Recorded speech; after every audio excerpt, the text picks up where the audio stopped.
ભારતનું પ્રથમ ખાનગી સેટેલાઇટ ઇન્ટરનેટ સેવા શરૂ કરવાની મંજૂરી કઈ કંપનીને પ્રાપ્ત થઈ છે? તો તમે જે છે સ્પેસ એક્સ નું જે છે વાત કરીએ, પછી બોઈંગ કંપની છે, અલગ અલગ કંપની જે છે એ ઇન્ટરનેટ આધારિત જે છે બ્રોડબેન્ડ સેવાઓ પૂરી પાડવા માટે જે છે અલગ અલગ પ્રકારના લાયસન્સો માંગતી હોય છે. ભારતની પહેલી કંપની જે છે બનવા જઈ રહી છે અનંત ટેકનોલોજીસ. આ જે છે તેલંગાણાના હૈદરાબાદમાં સ્થિત છે.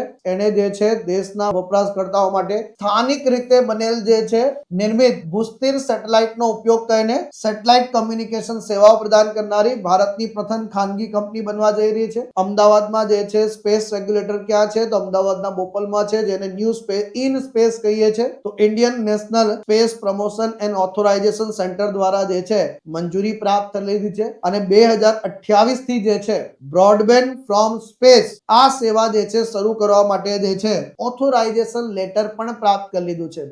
આનો ઉદ્દેશ્ય જે છે શું હશે? એક પ્રકારનું જે છે માર્કેટમાં કોમ્પિટિટર બનવાનું. કોનું? સ્પેસ એક્સ ની જે છે ઇલોન મસ્ક ની માલિકીનું છે સ્ટારલિંક સાથે જેફ બેઝોસ ની આગેવાની હેઠળ જે છે એમેઝોન ક્યુપર છે સાહેબ, યુટેલસેટ નું જે છે વન વેબ છે સાહેબ. આ બધા સાથે કમ્પીટ કરશે. આ બધી કંપનીઓ શું છે?